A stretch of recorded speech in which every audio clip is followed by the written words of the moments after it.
like a Hellcat.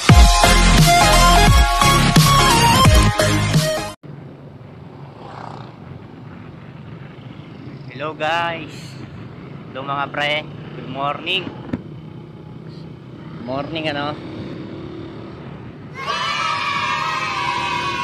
Nasa labas ako mga pre kasi nag-attend ako sa kapatid ko sa bayan. Babalik na rin ako kasi iaatik ko rin yung asawa ng kapatid ko. So ganito yung trabaho ko mga pre. Paghahatid. May sweldo naman tayo, may sweldo tayo. Sila yung tagabayad ng motor natin. Gas. Sila yung nagpapagas sa atin. Kaya okay lang. Para din makapag-exercise tayo mga pre. Kasi kung di tayo nagmumotor mga pre, di tayo makakalabas ng bahay. Siguro nasa bahay lang siguro tayo lagi. O siguro mamaya mga pre no, tatry natin yung gabi. Kung paano yung kuha ni Akaso sa gabi no. Pero sinasabi ko na sa inyo mga pre, maganda talaga yung Akaso. I am the one, the way you can do me. Mas pipiliin ko yung Akaso kaysa sa GoPro Hero 4. Damn! Actually, quality naman yung ano, GoPro Hero 4 kasi sobrang lawak na nakikita niya. Malinaw yung audio, 'di ba? Ito kasing ano, ang kaso natin, ginawan pa natin ng modification sa mic tsaka sa mismong camera para umayos yung audio niya. So nilalagay ko yung link sa baba mga pre kung paano ko ginawa yon. Panoorin nyo na lang. 100% mga pre, effective yon para sa mga nag-aano ng mga problema sa wind noise natin. Effective yun super, lalo na sa Akaso. Actually halos sa lahat na camera naman effective yun. Basta pag may problema sa wind noise, yun yung gagawin nyo. Advisable yun sobra. So ito wala nang wind noise yung boses natin. Kahit yung helmet natin is walang foam sa bandang baba natin. Kasi napapansin nyo naman yung ano, ibang helmet may foam sa baba, di ba? Yung sa atin wala, kaya makakapasok talaga yung ano natin. Makakapasok talaga yung hangin sa loob. Tatama talaga sa mic. Kaya big advantage talaga yung mga helmet na may foam, especially yung Evo. Yun, super advantage nun. Basta kahit anong helmet na may foam sa chin, super yun. Ito sa akin kasi wala, kaya okay lang din naman yung tunog. Walang problema sa tunog. Yun. Yung una talaga, yung hindi ko pag ginawa ng modification, sobrang hirap no. Kasi daming gagawin. Gusto ko na nga bumili ulit ng bagong mic eh. Yung hindi ko talaga magawa ng paraan. Bibilin lang sana ako ng bagong mic or bagong helmet. Kasi yung ibang helmet, kulog. Hindi mapapasukan masyado ng hangin. Ito napapasukan to eh. Mumurahin lang kasi yung helmet natin mga pre no. Wala naman kasi tayong budget. 1.5 lang to eh. HNG. Si ate umiiyak. Iwan yata ng jowa.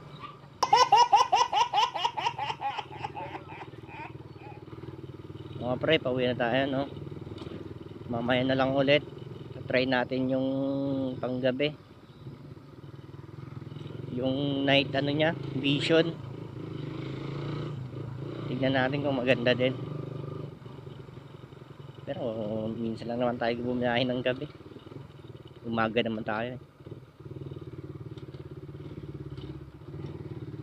So nakauwi na tayo.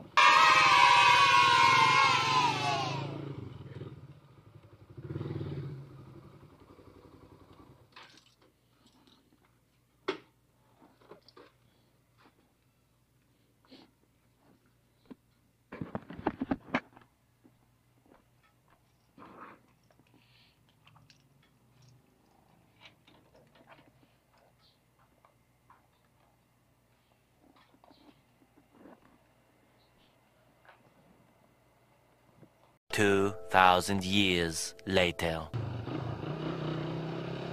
So mga magandang gabi mga pre, no.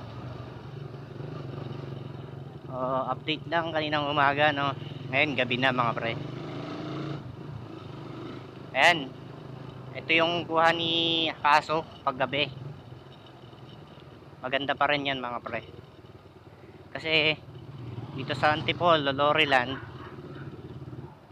wala masyadong ilaw-ilaw sa mga poste, pero kitang kita mo pa rin naman, oh. Kita mo naman yan, eh. Kahit madilim,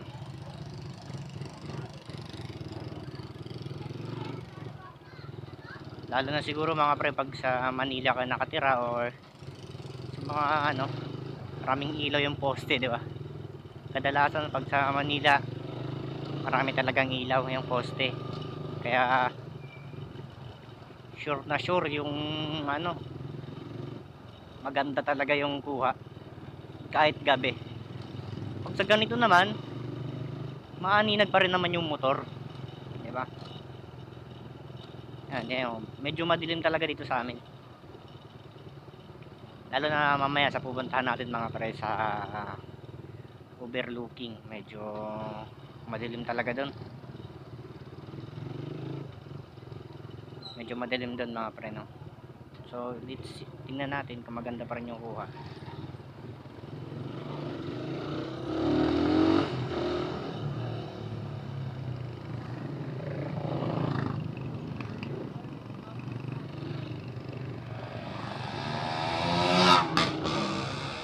Ayan, partida mga pre, madilim to, madilim.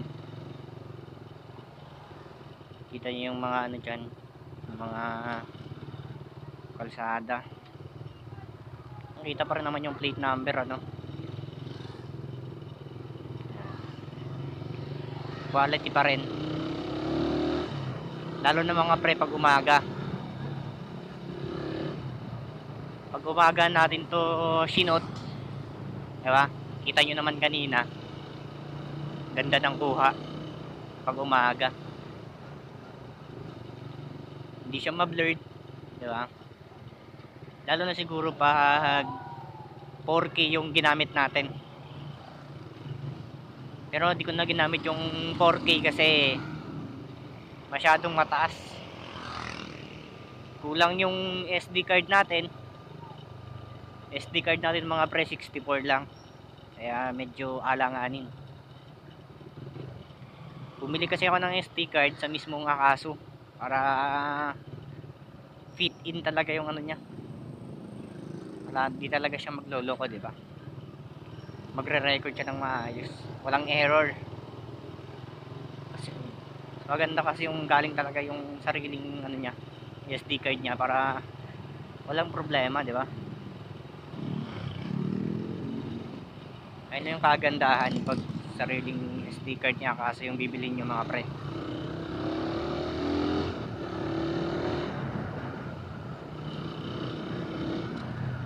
Bilisan lang natin konti kasi bibili pa tayo ng mga gamit.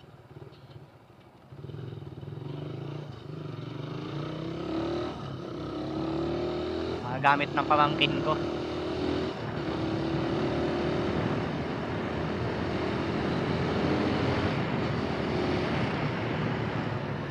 Papagas rin ako mga pre kasi alis yata kami bukas. Punta kami ng ano, SM Laro o Lazaro, basta yun. Kasi nagpapamedical yung kapatid ko dun. Papamedical siya na para makabalik siya ng ibang bansa.